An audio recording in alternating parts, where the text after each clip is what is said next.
찬양과 기도 감사합니다. 주중에 영화 한 편을 봤는데 천국에 다녀온 소년이라고 하는 영화입니다. 실화고요. 4살짜리 아이가 갑자기 이제 죽은 건 아니고 죽을 상황까지 갔다가 이제 깨어났는데요. 임사 체험은 사실은 이렇게 심장이 먹거나 아니면 이제 뇌가 정지되거나 이런 상황이 일어난 임사 체험인데 그런 건 아니에요. 근데 이제 이 아이가 그런 위기를 경험하고 나서 그 다음부터는 뭔가 얘기를 꺼내기 시작을 하는데 주변이 이제 놀라기 시작을 하는 거죠. 아버지가 목회자이고 이제 여러 가지 활동을 동시에 하는 직업을 가지고 있는 다른 직업을 가지고 있는 분인데 처음에 이 아이가 하는 얘기에 제일 당황스러워했던 인물은 아버지이셨어요. 하나님의 사랑에 관한 얘기를 하고 교회를 이끌어 가는데 이 아이가 천국 갔다 온 얘기를 하니까요. 이제 아이가 지어낼 수 없는 얘기, 보지 않으면 절대로 할 수 없는 얘기를 하니까 예를 들면 예수님에게는 표시가 있다 이렇게 얘기를 하는 거예요. 4살짜리 아이가 무슨 표시가 있냐 물어보니까 이제 양손을 얘기하고 양발등을 얘기하는 그게 표시가 있대요. 약간 좀 놀랬죠. 그러더니 이 아버지 목사님의 할아버지 얘기를 하는 거예요. 그러니까 이제 아버지 되시는 이분이 본인이 7살 때 돌아가신 할아버지. 전혀 이 아이는 그 존재를 알 수가 없는데 그 할아버지를 천국에서 만났다고 얘기하고 그 할아버지 이름을 그 할아버지가 이제 이름을 얘기하고 그 할아버지가 어떻게 자기 아버지한테 행동했는지를 천국에서 얘기를 해준 거를 얘기를 해주니까 아버지가 놀랄 수밖에 없는 거죠. 그리고 또 이 아이가 태어나기 전에 태중에서 유산당한 이제 그런 애가 있는데 자기한테 누나죠. 그 누나를 만나고 왔다는 얘기를 하고 그러니까 엄마는 한 번도 자기가 유산했다는 얘기를 한 적이 없는데 4살짜리가 뭘 알겠습니까? 이런 도무지 보지 않으면 안 되는 얘기들을 하기 시작을 하니까 일단 제일 먼저 충격받은 것은 이 아버지예요. 아버지가 왜 충격받았냐면 설교를 못할 정도로 충격을 받은 거예요. 무슨 말이냐면 아이들에게 널 믿으라고 얘기했는데 실제로 천국 가서 다녀온 이 아이는 믿음의 얘기를 하는데 자기는 그걸 받아들이기가 힘들어하는 자기의 모습에 충격을 받는 거예요. 그리고 또 누가 충격을 받냐면 어머니가 충격을 받는 거예요. 사모님이시죠. 누구보다도 하나님 말씀을 잘 전하고 신앙생활을 열심히 했던 이 어머니가 이게 괴리감을 느끼기 시작을 하는 거예요. 근데 이게 이제 아이가 천국 갔다 온 얘기를 이제 하기 시작하니까 교회가 어수선해지기 시작을 합니다. 왜 교회가 어수선해지기 시작을 하냐면 중직자들이 이걸 받아들이지를 않는 거예요. 아이가 천국 갔다 왔다고 하는데 그래서 어떤 중직자는 이렇게 얘기를 합니다. 천국 지옥 개념은 그 신앙하는 사람들이 신앙인들이 저렇게 딴 눈 팔지 말도록 하는 걸 일부러 만들어낸 개념 아니냐. 나는 우리 교회가 그런 동화 같은 것을 믿는 것을 그렇게 되는 것을 싫어한다. 근데 받아들이지 못하겠다. 다른 사람들이 우리 교회를 뭐라고 보겠냐. 그냥 성경만 철저하게 믿는 그런 수준 낮은 교회로 보지 않겠냐라고 중직자가 이렇게 얘기합니다. 그러면서 이제 그 담임 목사님한테 물어보죠. 그래, 앞으로 당신도 뭘 설교할 거냐? 천국 설교할 거냐? 그럼 그만둬라. 교회가. 그 아이가 천국 갔다 와서 천국의 실제를 얘기하기 시작하니 그렇게 오랫동안 신앙생활을 하고 교회를 이끌고 있는 아버지, 어머니, 목사님, 사모님에게 충격이 가해지고 다른 충격이 아니에요. 진짜인데 자기는 그 진짜를 믿느냐. 그리고 또 교회 안에서 다른 사람이 아니고 그 교회 안에 있는 교회를 끌고 가고 있는 중직자들이 오히려 이제 이걸 받아들일 수 없다. 이렇게 이제 얘기가 되는 거예요. 그런 내용들이 있는 거죠. 그래서 그때 이 아이가 아버지한테 이런 얘기합니다. 아빠, 사람들이 제 말을 안 믿죠? 이렇게 얘기를 해요. 그때 이제 이 목사님이 이런 말을 합니다. 어떤 사람들은 천국이 없는 것을 두려워한다. 근데 또 어떤 사람들은 천국이 있을까 하여 두려워한다. 이렇게 얘기를 하는 거예요. 천국이 없으면 안 되는데라고 하는 두려움보다는 진짜 천국이 있으면 안 되는데 라고 하는 두려움이 더 크다는 거예요. 그 얘기를 이 아이에게 얘기를 하는 겁니다. 한참 방황하던 이제 아버지가 결국 이 아이가 진실로 천국을 갔다 왔구나라고 깨닫게 되고 홀로 이렇게 이 교회에 와서 기도하는 장면이 나와요. 그 기도하는 장면에 그 목사님 이렇게 기도합니다. 저는 여기 있는데 당신은 어디에 계시죠? 이게 기도문 전부예요. 그게 사실 많은 걸 해석해 두고 있죠. 그래서 이제 영화 말미에 이 목사님 나오셔서 그 얘기를 합니다. 우리가 늘 외워왔던 하늘에서 뜻이 이루어진 것처럼 땅에서도 이루어지다. 아니면 하늘에 계신 우리 아버지요. 난 일평생 이렇게 외쳤는데 정말 그 의미를 내가 과연 알았는가 싶다. 하늘에 계신 아버지요 라고 외치고 하늘에서 뜻이 이루어진 것처럼 땅에서도 이루어지다 라고 항상 외워왔고 외쳤는데 나는 우리 아들의 모습을 보면서 내가 과연 진실로 그걸 믿었는가 라고 하는 생각이 든다면서 이제 메시지 하면서 마무리가 됩니다. 이건 실화입니다.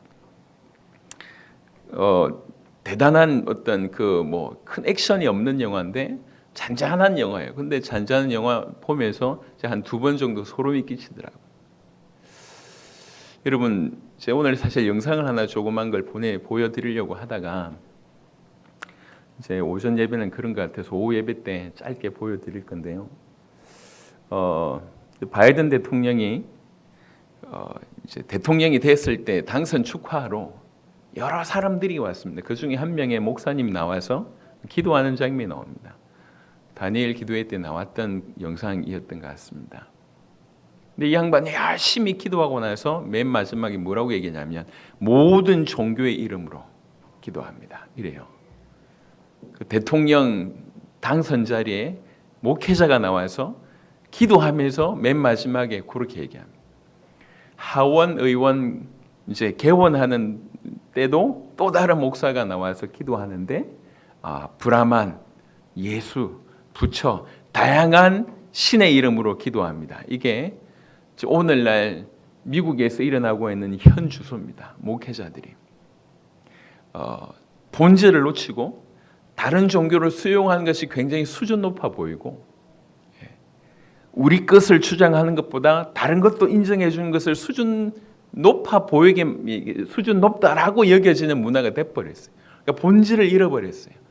우리가 오직 예수의 이름으로만 구원받을 수 있다고 하는 것을 굉장히 편협하게 생각을 하고 오히려 다른 종교와 이렇게 하나 되는 것이 아주 수준 높다라고 여겨지고 있습니다. 이게 이제 문화로 이렇게 흘러가고 있습니다. 오늘 천국 얘기도 마찬가지인 것 같아요. 오늘날 우리 교회 안에 우리 성도들의 삶 속에서 천국은 과연 어떤 의미로 다가오고 있는 것인가? 여러분 꽤 오래 우리는 우리 믿음의 조상들은 대부분 죽어서 갈 어떤 곳에 대해서 얘기를 많이 했고요. 실제로 그런 신앙으로 살았어요.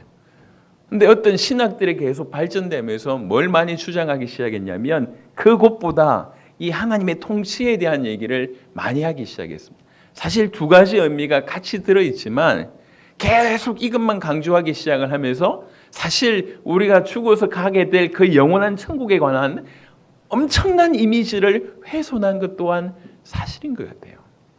그래서 오늘 좀 진지하게 동화 같은 개념이 아니라 천국이 도대체 뭔지에 대해서 그리고 우리는 천국에 대해서 어떤 믿음을 가지고 있어야 되는지에 대해서 얘기를 좀 진지하게 했으면 좋겠고 그래서 우리 모든 성도들이 정말 천국을 소망하는 자였으면 좋겠습니다.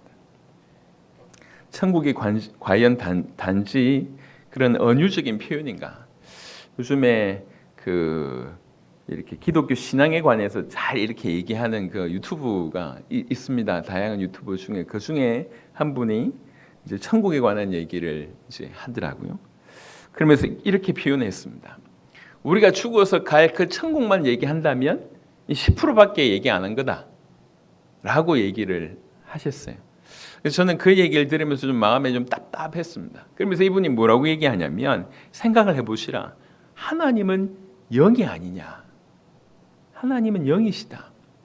그러니까 하나님 그리고 또 나라라고 하는 것도 이제 그때 당시에 비중으로 봤을 때 이렇게 백성도 중요하고 땅도 중요하지만 그때 그 시대에 나라라고 하는 개념은 주로 어떤 의미가 강했냐면 주권이라고 하는 의미가 강했다. 통치라고 하는 의미가 강했다. 그래서 하나님도 물질적인 분이 아니고 나라라고 하는 것도 사실은 주권의 의미가 강하다. 그래서 둘 다 어떤 물질적인 아니면 물리적인 이런 부분에 대한 언급이 별로 없다고 보는 것이 맞다라고 얘기하면서 그래서 이제 하나님 나라는 물리적인 어떤 장소라기보다는 그냥 하나님의 통치다. 하나님의 통치에 대한 어떤 은유적인 표현을 한 것이다라고 얘기를 합니다. 좀 어렵나요? 무슨 말인지? 다른 신학자들은 뭐라고 얘기하냐면 그래서 천국은 그냥 마음의 자세일 뿐이다. 마음의 상태일 뿐이다라고 주장을 합니다. 그래서 적극적인 사고의 태도나 최선을 다하는 어떤 최선의 것을 상상하는 마음의 자세 이 정도로 천국을 설명합니다. 물론 이 설명이 틀린 건 아니에요. 하지만 이 설명이 100% 맞느냐? 그렇지는 않습니다. 분명히 성경은 물리적인 속성이 없는 신기루 같은 곳을 천국이라고 얘기하지 않았습니다. 그래서 우리 영혼만 이리저리 떠도는 곳이라고 성경은 얘기하지 않았습니다. 분명히 하나님의 통치의 개념은 있지만 실제로 우리가 갈 어떤 플레이스, 우리가 갈 곳에 대해서 성경은 분명히 얘기하고 있습니다. 그래서 분명히 천국은 하나님이 통치하시는 우리의 마음도 분명히 천국이지만 더 중요한 것은 실제 하는 어떤 장소적인 아니면 우리가 가야 될 그 무엇이 실제로 존재한다고 하는 것도 우리가 분명히 인정을 해야 될 것입니다. 요한복음 14장. 그래서 오늘 두 가지 개념을 정확하게 아시면 좋겠는데 먼저는 하나님의 통치는 사실은 따라오는 부분이라고 볼 수가 있어요. 우리가 초대교회 성도들의 모습을 보면 알겠지만 초대교회는 뭐 요한계시록에 나와 있기도 하지만 정말로 우리 주님과 영원히 살 어떤 천국에 대한 소망을 100% 확신했기 때문에 그들의 삶 속에서도 주님의 통치를 받는 삶을 살아갔습니다. 이게 희미하다고 얘기하면 이것조차 희미할 수밖에 없다는 거예요. 그래서 우리가 사도들의 본을 받아서 우리가 가야 될 분명한 천국을 실제적인 그 천국을 정확하게 소망하면서 이 땅에서도 하나님의 통치를 받아가는 그런 삶을 사는 것이 분명하다는 거예요. 요한복음 14장 오늘의 본문입니다. 요한복음 14장 2절 3절 보겠습니다. 요한복음 14장 2절 3절 내 아버지 집에 거할 곳이 많도다. 그렇지 않으면 너희에게 일렀으리라. 내가 너희를 위하여 거처를 예비하러 가노니 가서 너희를 위하여 거처를 예비하면 내가 다시 와서 너희를 내게로 영접하여 나 있는 곳에 너희도 있게 하리라. 나 있는 곳에 너희도 있게 하리라. 이걸 오늘 제목으로 잡았는데 사실 부제는 천국 소망이라고 하는 부제로 이제 조금 제목을 잡아봤습니다. 여기 보면 분명하게 얘기하는 것은 예수님께서 지금 어디로 가시며 가신 이유가 뭐며 또 언제 다시 오실 것인지에 대해서 명확하게 얘기하였습니다. 분명히 장소적인 의미, 물리적인 의미라고 이해할 수 있습니다. 그냥 단순히 영혼이 이리저리 떠도는 그런 곳이 아니에요. 이 땅에서 하나님의 통치가 임하는 것도 하나님의 나라이지만 궁극적으로 여러분 지금 하나님 영이시다 맞는 말입니다. 또 하나 간과하기 쉬운 것 중에 하나가 뭐냐면 지금 예수님의 모습은 어떠하냐는 거죠. 예수님은 지금 인간의 몸을 입으신 상태예요. 정확하게는 인간의 몸이 변화될 부활체의 몸을 입은 상태입니다. 그 부활체는 그냥 단순히 영이 아닙니다. 우리가 알고 있기로 실제로 만질 수 있고 그다음에 쳐다볼 수 있는 그런 부활체의 몸입니다. 그분이 지금 어디 계시냐는 거예요. 사실 그 하나만 고민하다 보면, 질문하다 보면 그냥 이렇게 어떤 물리적인 장소가 아니라 그냥 단순히 통치만 있는 개념이라고 하는 생각을 할 수가 없어요. 그리고 분명히 우리가 알기로 우리가 죽은 이후에 주님이 다시 오시면 우리 또한 부활체의 몸을 입게 됩니다. 그렇죠? 그냥 영적인 상태로 존재하는 것이 아니라 부활체의 몸을 입게 됩니다. 그 부활체의 몸을 입고 있을 곳이 어디냐는 거예요. 그래서 천국은 실제입니다. 우리가 갈 분명한 장소적인 의미를 우리가 모호하게 생각하면 안 됩니다. 분명히 가야 될 곳입니다. 요한복음 14장에 예수님께서는 분명히 얘기하시기를 아버지 집에 갈 곳이 많다고 얘기했고, 내가 거처를 예비하러 간다고 얘기했고, 거처를 예비하면 너희를 내게로 영접하여 나 있는 곳에 너희도 있게 하리라고 분명히 얘기했습니다. 자, 천국이 과연 실제냐? 정말 장소적인 어떤 그런 개념이 있는 실제냐라고 물어보시면 당연합니다. 그래도 눈으로 좀 확인할 필요가 있겠다 싶어서 몇 구절을 한번 요한복음 14장 이후에 오늘 중요한 몇 구절 좀 보시도록 하겠습니다. 먼저 요한복음 3장에 천국은 성경에 어떤 식으로 표현되어 있냐면 그리스도와 그다음에 주의 사자들이 그곳을 떠나 세상으로 왔다가 다시 돌아간 곳을 의미합니다. 그래서 하늘에서 내려왔다가 다시 간 이런 부분들이 표현되어 있습니다. 요한복음 3장 13절이 대표적인 얘기인데요. 하늘에서 내려온 자, 곧 인자 외에는 하늘에 올라간 자가 없느니라. 신학자들이 하늘을 의미하면서 이렇게 조금 이렇게 물리적인 어떤 하늘의 개념보다는 하늘이 주는 어떤 상징적인 의미, 은유적인 의미를 사용했다. 이렇게 많이 얘기를 합니다. 사실 그 말이 틀리지는 않지만 완벽하게 맞는 말도 아닙니다. 그 의미도 있지만 실제로 물리적인 하늘이라고 하는 하나님의 나라라고 하는 것이 존재한다고 봐야 됩니다. 그곳에서 내려왔다가 지금 다시 올라가 계십니다. 사도행전 1장 우리 잘 아는 말씀인데요. 사도행전 1장 11절도 한번 보겠습니다. 천사들이 하는 얘기죠. 사도행전 1장 11절에 이르되 갈릴리 사람들아 어찌하여 서서 하늘을 쳐다보느냐 너희 가운데서 하늘로 올려지신 이 예수는 하늘로 가심을 본 그대로 오시리라 하였느니라. 제자들은 예수님이 하늘로 올라간 것을 보셨습니다. 그리고 하늘로 올라가신 그 예수가 틀림없이 하늘로 가신 본 그대로 오신다고 얘기하셨습니다. 그래서 이 천국이라고 얘기한 것은 하나님의 나라라고 한 것은 그곳에 계시다가 세상에 오셨다가 다시 간 곳으로 성경은 언급합니다. 예수님뿐만 아니라 천사들 또한 마찬가지입니다. 시간이 없으니 요한계시록 한 구절만 보겠습니다. 신약 성경 맨 마지막에 요한계시록 10장 1절입니다. 요한계시록 10장 1절입니다. 내가 또 보니 힘센 다른 천사가 구름을 입고 하늘에서 내려오는데 그 머리 위에 무지개가 있고 그 얼굴은 해 같고 그 발은 불기둥 같으며 이런 표현들이 사실은 성경 안에 굉장히 많습니다. 그래서 천국은 그리스도뿐만 아니라 천사들도 그곳을 떠나 세상으로 왔다가 다시 그곳으로 돌아간 구체적인 장소입니다. 다른 것도 몇 구절 더 보시면 좋겠는데 이 그리스도뿐만 아니라 이제 천사들뿐만 아니라 사실은 육신을 입은 사람들이 실제로 간 곳, 대표적으로 열왕기하 2장을 한번 보겠습니다. 여러분이 아시듯이 이 땅에서 죽음을 맛보지 않는 사람 중에 한 명이 등장합니다. 열왕기하 2장입니다. 열왕기하 2장 11절입니다. 열왕기하 2장 11절 구약 성경에 두 사람이 길을 가며 말하더니 불수레와 불말들이 두 사람을 갈라놓고 엘리야가 회오리 바람으로 하늘로 올라가더라. 우리가 성경 전체를 통해서 죽음을 맛보지 않고 하늘로 올려진 사람이 두 명 등장합니다. 에녹이라고 하는 사람이 등장하고 엘리야라고 하는 사람이 등장합니다. 육체를 가지고 있는 사람이에요. 이 사람이 하늘로 올라갔다라고 성경은 얘기하고 있습니다. 죽어서 그 영혼만 올라갔다고 성경은 얘기하지 않습니다. 분명히 이렇게 언급하고 있습니다. 또 실제로 자기 육신이 올라가진 않았지만 정말 하나님의 나라가 a place라고 하는 것들을 증명하는 또 하나 중요한 이 흔적은 사도 바울을 통해서 볼 수가 있습니다. 고린도후서 신약 성경의 고린도후서 12장입니다. 고린도후서 12장 2절입니다.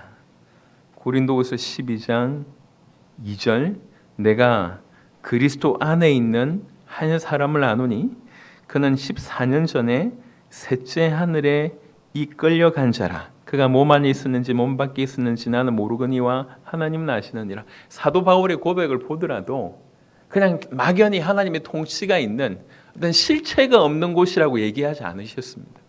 이 사람은 기도하면서 셋째 하늘까지 올라갔다 왔다고 분명히 얘기합니다. 그 셋째 하늘을 경험했다고 얘기하고 있습니다. 그러니까 실체라는 거죠. 실체.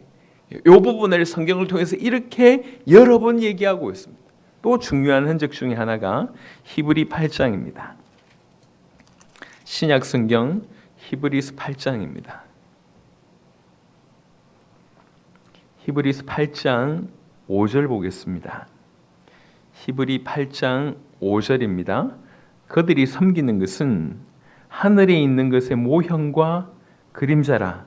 모세가 장막을 칠이 지으리 할 때에 지시하심을 얻음과 같으니 이르시되 산과 모든 것을 산에서 너에게 보이던 본을 따라 지으라 하셨느니라. 이 성막이나 이런 것들 얘기할 때 하늘에서 본 것을 그대로 지었다라고 얘기를 할 수가 있고요. 이것 또한 모형이고 그림자라고 얘기를 하고 있습니다. 분명히 하나님의 나라는 하나님의 통치가 맞습니다. 하지만 이것만 강조하면서 우리가 가야 될 궁극적인 목적지를 희미하게 만든다고 하면 이 또한 저는 중요한 사단의 괴계라고 얘기 드리고 싶습니다. 우리 믿음의 선배들처럼 정말로 그 영원한 하나님 나라를 꿈꾸면서 오늘 하루를 기쁨으로 살아가는 거 이게 정상이지, 이걸 희미하게 만들고 이걸 동화로 만들고 이걸 그냥 아무것도 아닌 양 만들고 나서 그냥 오늘 우리가 이 땅에서 우리 마음의 자세를 갖추어서 잘 살면 된다, 주님을 주인으로 모시고 살면 된다라고 강조하는 것은 이건 눈에 보이지 않게끔 뭔가 엄청난 공격들이 있다고 저는 개인적으로 생각합니다. 그래서 항상 우리는 둘 다 영원한 하나님 나라를 충분히 인지하고 그것이 너무나 소망되기 때문에 오늘 하나님의 통치를 받으면서 살아가는 것, 이게 사도들의 모습이었고 초대교회의 모습이었다고 저는 개인적으로 생각을 합니다. 그래서 더욱더 명확하게 우리가 가야 될 천국에 대해서 명확하게 알 필요가 있다라고 말씀을 드릴 수가 있겠습니다. 사도행전 7장에 보면 스데반이 이제 이렇게 거의 죽음 직전에 가게 됐을 때 눈이 열리잖아요. 사도행전 7장 보겠습니다. 사도행전 7장 54절부터 보시면, 사도행전 7장 54절부터 보시면 그들이 이 말을 듣고 마음에 찔려 그를 향하여 이를 갈거늘 스데반이 성령 충만하여 하늘을 우러러 주목하여 하나님의 영광과 및 예수께서 하나님 우편에 서신 것을 보고 말하되 보라 하늘이 열리고 인자가 하나님 우편에 서신 것을 보노라 한데라고 스데반은 얘기합니다. 여러분 이게 그냥 환각인가요? 그냥 이렇게 단순한 환상일까요? 성경은 뭐라고 얘기하고 있냐면 스데반이 성령 충만했다고 얘기합니다. 그래서 눈이 열렸다고 얘기합니다. 그리고 하늘이 열린 것을 보게 되고요. 그 하나님의 영광을 보게 되고 우편에 예수님이 분명히 서 계신 것을 보았다라고 스데반이 얘기하고 있습니다. 이러면 그냥 이게 환상이라면, 아니면 개인에게 일어날 수 있는 그런 환각적인 정상이라면 굳이 성경에 기록될 이유가 없지 않습니까? 스데반이 성령 충만한 게 맞다고 하면 이것이 진짜라고 얘기하면 우리는 그대로 믿어야 됩니다. 여러분 천국은 이 땅에서 하나님의 백성들에게 임하는 하나님의 통치 맞는 말입니다. 하지만 이것보다 더 우리가 깊이 알아야 될 것은 우리 하나님의 백성들이 가서 영원히 머물게 될 그 place, 영원히 머물게 될 그 실제적인 장소, 실제적인 부분이라고 분명히 우리는 알아야 됩니다. 그래서 요한복음 14장은 그래서 이 모든 것들에 우리에게 굉장히 중요한 메시지를 주는 겁니다. 천국은 실제하는 곳이다. 실제하는 곳이고, 그리고 지금 우리 주님께서 우리를 위해서 천국을 거처를 준비하고 계시다라고 얘기를 하고 계십니다. 우리 그래서 이제 성경에는 이 표현을 이제 천국이라고 하는 표현도 쓰지만 새하늘과 새 땅이라고 하는 표현을 씁니다. 여러분, 신천지 나쁜 말인가요? 신천지는 성경에 있는 말입니다. 새하늘과 새 땅이란 말이 나쁜 놈들이 나쁘게 사용해서 우리에게 나쁜 이미지로 오지만, 여러분, 신천지는 나쁜 얘기가 아니에요. 성경에 있는 내용이에요. 그래서 올바르게 우리가 알고 올바르게 사용해야 됩니다.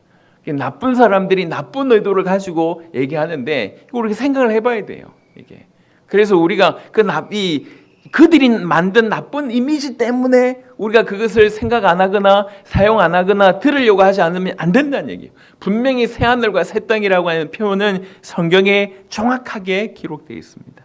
이사야, 구약 성경에 이사야 65장 17절 한번 보겠습니다. 구약 성경 이사야 65장 17절입니다. 구약 성경 이사야 65장 17절에 보라, 내가 새 하늘과 새 땅을 창조하나니 이전 것은 기억되거나 마음에 생각나지 아니할 것이라. 이렇게 분명히 얘기합니다. 그러면서 18절에 너희는 내가 창조하는 것으로 말미암아 영원히 기뻐하며 즐거워할지니라. 보라, 내가 예루살렘을 즐거운 성으로 창조하며 그 백성을 기쁨으로 삼고 내가 예루살렘을 즐거워하며 나의 백성을 기뻐하리니 라고 되어 있습니다. 요한계시록 21장을 한번 보겠습니다. 요한계시록 21장. 오늘 천국을 동화로 알고 있던 모든 사람들의 생각이 성경 앞에서 복음 앞에서 깨어지게 되길 바랍니다. 요한계시록 21장 1절부터 봅니다. 또 내가 새 하늘과 새 땅을 보니 처음 하늘과 처음 땅이 없어졌고 바다도 다시 있지 않더라. 또 내가 보매 거룩한 성 새 예루살렘이 하나님께로부터 하늘에서 내려오니, 새 하늘과 새 땅이 있고 그리고 새 예루살렘이 하나님 하늘에서 지금 내려온다고 얘기합니다. 그 준비한 것이 신부가 남편을 위하여 단장한 것 같더라. 내가 들으니 보좌에서 큰 음성이 나서 이르되 보라, 하나님의 장막이 사람들과 함께 있음에 하나님이 그들과 함께 계시리니 그들은 하나님의 백성이 되고 하나님은 친히 그들과 함께 계셔서 모든 눈물을 그 눈에서 닦아 주시니 다시는 사망이 없고 애통하는 것이나 곡하는 것이나 아픈 것이 다시 있지 아니하리니 처음 것들이 다 지나갔음이로라. 보좌에 앉으신 이가 이르시되 보라, 내가 만물을 새롭게 하노라 하시고 또 이르시되 이 말은 신실하고 참되니 기록하라 하시고 또 내게 말씀하시되 이루었도다. 나는 알파와 오메가요 처음과 마지막이라. 내가 생명수 샘물을 목마른 자에게 값없이 주리니 이기는 자는 이것들을 상속으로 받으리라. 나는 그의 하나님이 되고 그는 내 아들이 되리라. 그러나 두려워하는 자들과 믿지 아니한 자들과 흉악한 자들과 살인자들과 음행하는 자들과 점술가들과 우상 숭배자들과 거짓말하는 모든 자들은 불과 유황으로 타는 못에 던져지리니 이것이 둘째 사망이라.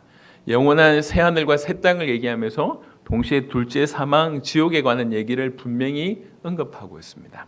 그 새 하늘과 새 땅은, 여기서 새 하늘과 새 땅이라고 하는 새롭다라고 하는 표현은요, 다르다라고 하는 의미보다는 더 좋다라고 하는 의미가 강합니다. 그래서 천국에 대한 설명에 우리가 익히 아는 것들이 많아요. 예를 들면 먹을 것, 음식들, 그다음에 음악, 그다음에 동물들, 물이나 아니면 나무 실과, 그다음에 성문과 거리가 있는 도시, 이런 개념들이 많아요.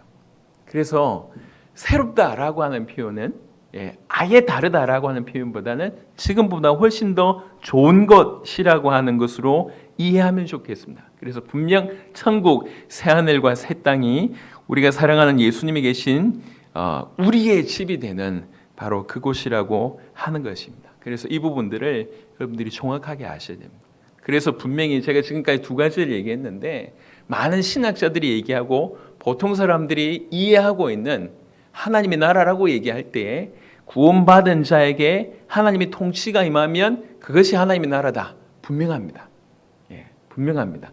하지만 동시에 이 하나님의 나라를 이 땅에서 더욱 견고하게 누릴 수 있는 이유는 뭐냐면 우리가 가야 될 명확한 그곳에 대한 소망이 있기 때문에 누릴 수가 있다는 얘기예요. 그래서 이것을 희미하게 하기 위해서 이것을 강조한다고 하면 성경적이지 않습니다. 오히려 이것이 명확하기 때문에 오늘 이 땅에서 내가 하나님의 통치를 받으면서 하나님 나라답게 살아가는 거, 이것이 올바릅니다. 그래서 우리는 하나님의 나라를 더욱 우리가 가야 될 그 명확한 그곳에 대한 부분들을 명확하게 깨달을 뿐만 아니라 이 땅에서 하나님의 통치를 받아간 것이 그것이 옳다고 볼 수가 있습니다. 그래서 우리가 갈 새하늘과 새 땅은 더 좋은 것, 지금보다 훨씬 더 좋은 것이라고 얘기를 드릴 수가 있겠습니다. 어떤 사람이 이렇게 얘기를 하더라고요.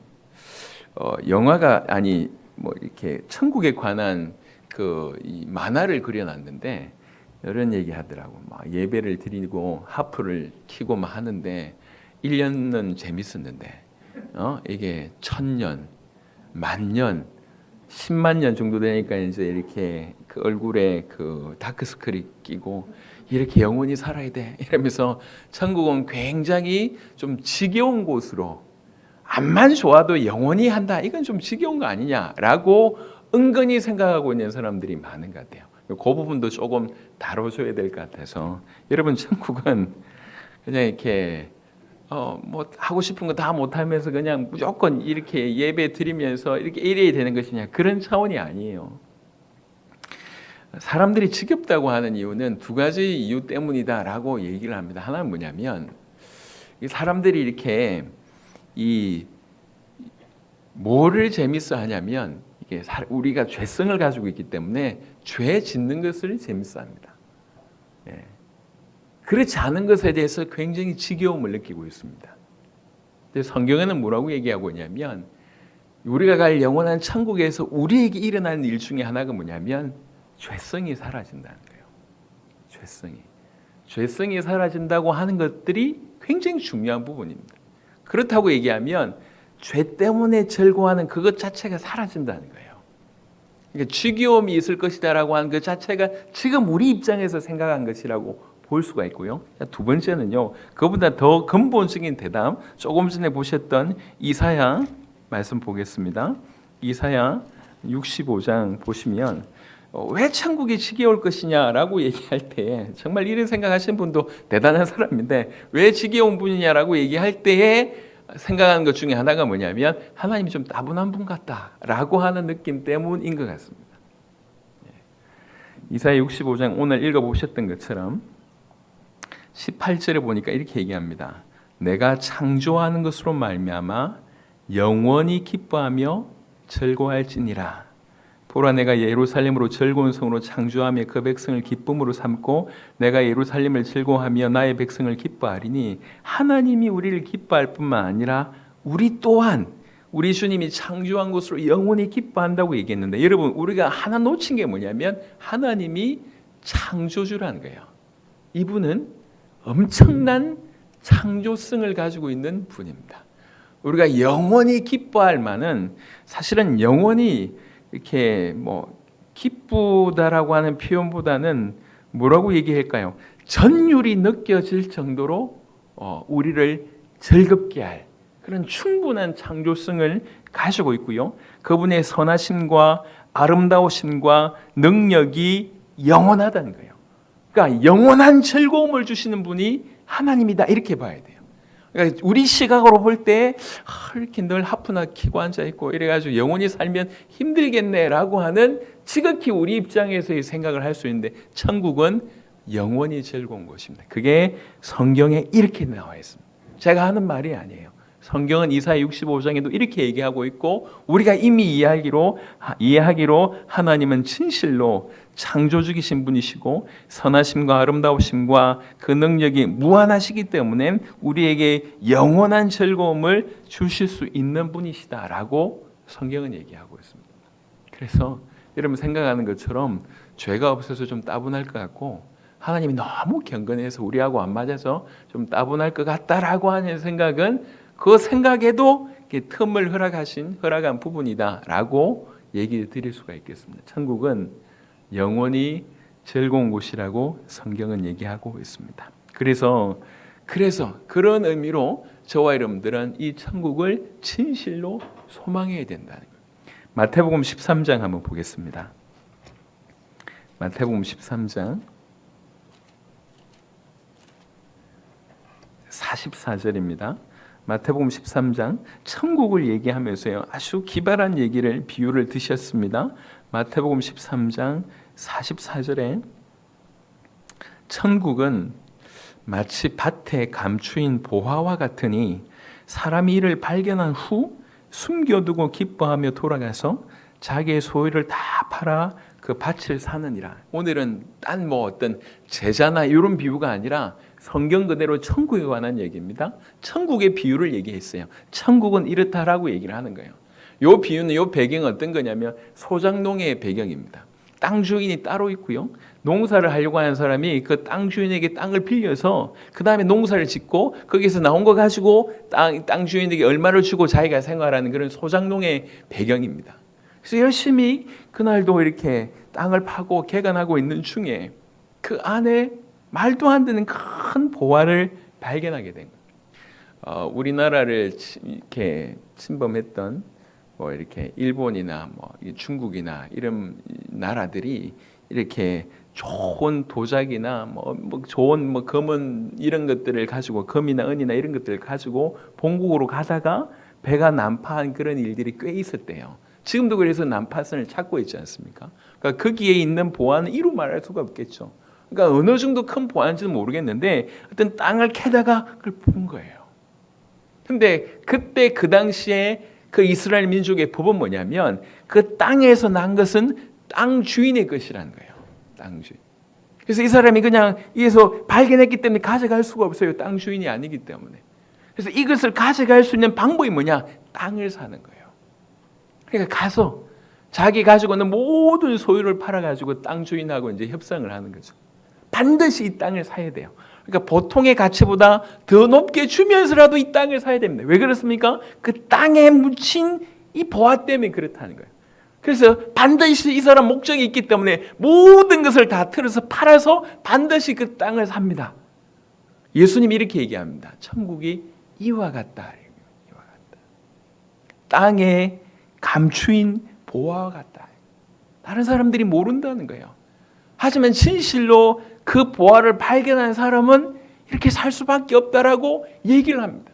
여러분, 사실은 천국은 감추인 보화입니다. 동화가 아니라고요. 동화 같은 얘기가 아니에요. 그래서 성경은 자주 하나님 나라를 비밀이다라고 표현합니다. 한번 보겠습니다. 마가복음 4장에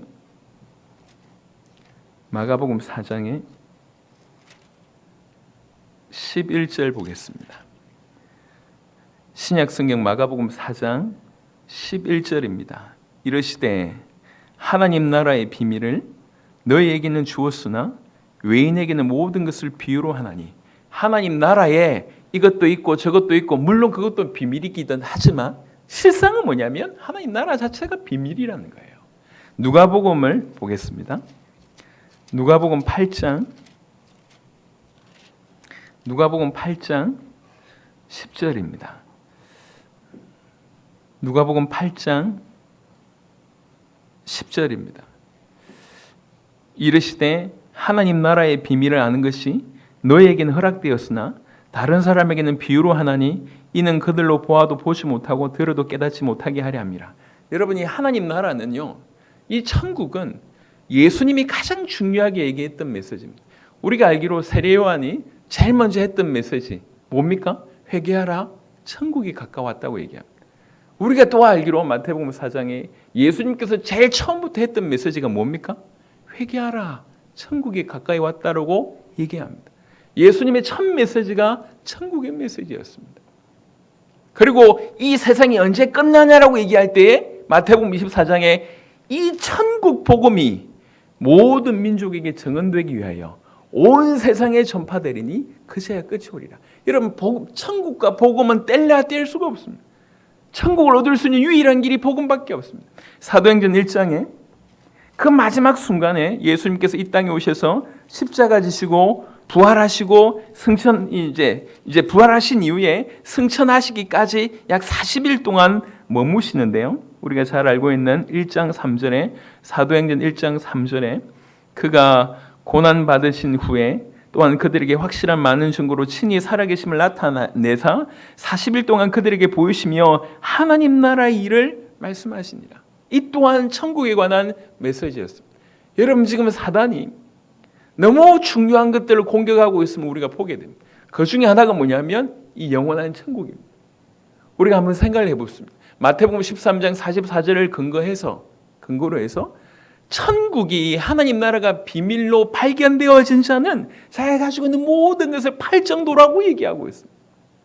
근데 오늘날 우리 개인의 죄성이기도 하지만 사실은 우리 개인의 죄성을 넘어서서 어떻든지 전 지구를 장악할 수 있는 모든 것을 장악하고 이렇게 많은 교회와 신학교와 많은 목회자들과 많은 설교에 부단하게 영향을 끼치면서 결국 성도들이 신앙에 영향을 끼치는데 가장 중요한 것들에 대해서 희미하게끔 지금 만들고 있습니다. 그 중에 하나가 천국입니다. 여러분들, 저와 여러분들은 천국을 어떻게 믿고 있나요? 저 4살짜리라고 하면, 만으로 4살이면 우리 지금 누가 있을까요, 여기에? 주원이도 4살 넘잖아. 저런 애가 천국 갔다 와서 천국 갔다 온 얘기를 하는 거예요. 여러분, 우리 교회가 어떻게 받아들일까요? 그냥 이론으로만 개념으로 가지고 있다는 우리에게 사실 충격 아닐까요? 정말 실제인데 우리는 실제로 믿고 있는가? 사실 우리 인생 전체를 들여서 그것을 향해서 걸어가야 되는데 이것이 희미하다고 하며, 저는 사도들의 모습을 보면서 그냥 이 땅에서 죽어서 갈 천국에 대해서는 별로 신경 쓰지 말고 이 땅에서 하나님 나라의 통치를 내가 받아야 되겠다, 저는 그렇게 믿지 않았다고 생각합니다. 오히려 이것이 더욱 명확하기 때문에 자기가 죽을 수밖에 없는 상황임에도 불구하고 자기 목숨을 그대로 내놓았습니다. 왜 그러느냐? 그 천국이 너무나 명확했기 때문에. 그리고 그것이 명확했기 때문에 이 땅에서도 하나님 나라의 통치를 받으면서 사도행전 2장에 사도행전 4장에 그들의 모습이 나오잖아요. 이 땅에서도 하나님 나라를 의식하면서 하나님의 통치를 받아가 주님을 주인으로 모시는 그런 삶을 살아갔다고 저는 믿습니다. 그것이 올바르다고 생각합니다. 그래서 성경은 천국을 하나님 나라라고 얘기하면서 그것이 비밀이라고 표현합니다. 많은 사람들에게는 어리석어 보이지만 생각해 보세요. 그 주인 입장에서 갑자기 자기 밑에서 일하던 이 소장농이 미쳐가지고 땅 사겠다고 막 덤벼드는데 다른 데보다 더 많이 값을 이렇게 치러도 땅 사겠다고 덤벼드는 거지. 그러니까 주인 볼 때는 기가 막힌 거 아니에요. 얘가 제정신이 아니구나. 근데 누가 제정신이 아닙니까? 주인이 제정신이 아닌 거지. 왜 그러냐? 그 안에 뭐가 묻혀 있는지 모르기 때문에. 근데 그 안에 뭐가 묻혀 있는지 아는 사람들은 제정신일 수가 없습니다. 그걸 봤기 때문에. 여러분, 천국을 그렇게 우리가 소망해야 될 것입니다. 그래서 성경에는 다 계속 이 얘기합니다. 하나님의 나라를 사모하라. 우리가 가야 될 그곳을 사모하라. 두 구절 보겠습니다. 히브리 11장 보겠습니다. 히브리 11장 16절입니다. 13절부터 볼까요? 히브리 11장 13절부터.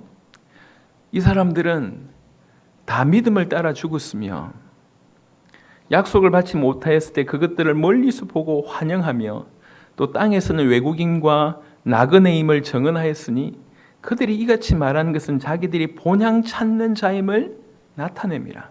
그들이 나온 바 본향을 생각하였더라면 돌아갈 기회가 있었으려니와 그들이 이제는 더 나은 본향을 사모하니 곧 하늘에 있는 것이라. 이러므로 하나님이 그들의 하나님이라 일컬음 받으심을 부끄러워하지 아니하시고 그들을 위하여 한 성을 예비하셨느니라.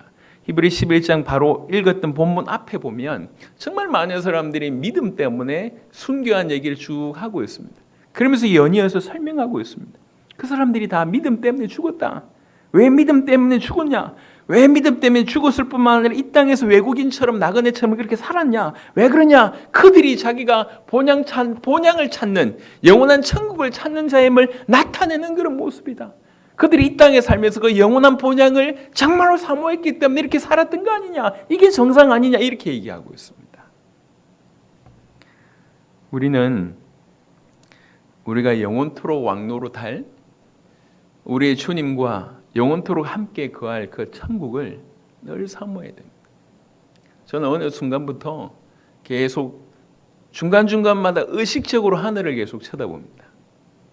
그리고 하늘을 대변하는 그 하늘을 보면서, 하나님을 대변하는 그 하늘을 보면서, 쳐다보면서 너무 이 세상 가운데 또 해야 될 일 가운데 일어나는 많은 문제 가운데 사건 가운데 막 휘말리다 보니까 하나님을 잃어버릴 때가 너무 많은 거예요. 또 우리 정체성을 잃어버릴 때가 너무 많은 거예요. 잠시라도 의식하면서 하나님 하늘을 쳐다보면서 짧게 기도하지만 큰 힘이 됩니다. 여러분, 우리가 가야 될 본향을 누구보다도 의식해야 될 자잖아요. 우리가 영원히 우리를 위하여 자기의 목숨을 들이신 그 주님과 영원히 거할 그곳을 사모하면서 살아야 될 거 아닙니까? 이 땅은 사실은 금방 가지 않습니까? 영원한 그곳을 사모하지 않는다고 하면 이 땅에 하는 모든 것들은 사실 허무할 수밖에 없습니다. 뭔가 대단한 일을 했다 할지라도 사실은 허무합니다. 분명히 성경은 천국이 실제라고 얘기하고 있고 정말 믿음의 사람들은 그 천국을 실제로 믿었다고 얘기하고 있습니다. 골로새 3장을 보겠습니다. 골로새서 3장 1절 2절입니다. 골로새서 3장 1절 2절. 그러므로 너희가 그리스도와 함께 다시 살리심을 받았으면, 참으로 구원받았으면 위의 것을 찾으라. 거기는 그리스도께서 하나님 우편에 앉아 계시느니라. 위의 것을 생각하고 땅의 것을 생각하지 말라. 우리가 이 땅에서 어떻게 살아야 될지에 대한 내용입니다. 여러분, 오늘 특별히 우리 마태복음 13장 44절이 우리에게 아주 깊이 있게 좀 생각을 해야 될 본문이라고 생각합니다. 성경은 하나님의 그 천국, 하나님의 나라를 직접적으로 예수님의 입을 통해서 천국은 감추인 보화라고 얘기합니다. 감추인 보화를 발견한 사람은 이렇게 살 수밖에 없다고 얘기합니다. 지금 우리 모두에게 사실 이런 일이 일어나야 된다는 거예요. 이 천국을 소망하며 본향을 소망하며 그것이 실제가 돼서 오늘도 우리가 천국의 맛을 보는 그런 삶을 살아야 된다는 겁니다. 요한복음 14장 오늘 읽었던 본문을 마지막으로 보고 마치도록 하겠습니다. 분명히 얘기하고 있습니다. 내 아버지 집에 거할 곳이 많도다. 그렇지 않으면 너희에게 일렀으리라. 내가 너희를 위하여 거처를 예비하러 가노니, 우리를 위하여 거처를 예비하러 가노니, 가서 너희를 위하여, 우리를 위하여 거처를 예비하면 내가 다시 와서 너희를 내게로 영접하여 나 있는 곳에 너희도 있게 하리라. 아멘. 나 있는 곳에 너희도 있게 하리라. 이게 우리의 미래입니다. 이게 우리가 굳건하게 붙들고 있어야 될 그 무엇이어야 합니다. 그분 계시는 곳에 우리가 영원토록 있을 것이다. 그거 바라보며 그분을 위해서, 또 그분의 나라를 위해서 오늘을 살아가는 거예요. 오늘도 그분의 통치를 받으면서 살아가는 거예요. 이것이 리얼이기 때문에. 정말 그래서 천국을 소망하는 저와 여러분 되었으면 좋겠습니다. 천국은 실제입니다. 그리고 하나님의 통치도 실제입니다. 그것을 바라보며 오늘을 살아가야 되겠습니다. 위의 것을 바라보며 오늘을 살아가야 될 것입니다. 그래서 천국이 더 이상 동화 같은 얘기로 들리지 않기를, 무엇보다도 우리의 삶에서는 절대로 그러지 않기를, 무엇보다도 그 어떤 것보다 사모하는 그 무엇이 되었으면 좋겠습니다. 결혼을 앞두고 있는 신랑이 결혼보다 천국을 사모했으면 좋겠습니다. 곧 적금 만기가 되어서 적금을 기다리고 있는 그걸 타려고 하는 어떤 그런 바람보다 천국이 더 소망되었으면 좋겠습니다. 군인이 제대할 날을 앞두기보다 천국을 소망하는 그런 자가 되었으면 좋겠습니다. 합격한 사람이 시험이든지 뭐든지 합격한 사람이 드디어 그 합격한 곳에 들어가는 그 날을 소망하는 것보다 천국을 더 사모하는 그런 일들이 일어났으면 좋겠습니다. 궁극적인 소망, 오늘을 사는 이유 되었으면 좋겠습니다. 그래서 이 땅에 점점 말도 안 되는 일이 벌어지고 있습니다. 오후 예배 때 잠시 보겠지만 어떻게 이렇게 될 수 있을까 싶을 정도로 교회가 무너지고 있고 많은 성도들의 신앙이 무너지고 있습니다. 우리는 다수를 따라야 될 것이 아니라 성경을 따라야 됩니다. 성경이 뭐라고 얘기하고 있는가? 사람들이 어떻게 얘기하고 어떻게 해석하든지 간에 분명히 천국은 실제입니다. 그리고 하나님의 통치, 이 두 가지가 분명히 있는데 초대교회 성도들의 삶을 봤을 때 천국이 정말로 실제로 믿어졌기 때문에 그들의 삶 속에 하나님의 통치를 받는 자의 삶을 살았다고 볼 수가 있습니다. 위의 것을 사모하기 때문에 오늘 이 땅에서도 천국에서 사는 것처럼 살았다는 것입니다. 우리 복음 가득한 교회 모든 성도들, 이 메시지를 듣는 모든 자들에게 천국이 실제가 되시기를 그리스도 예수 이름으로 축원합니다. 우리 이 시간 한번 짧게 기도하겠습니다.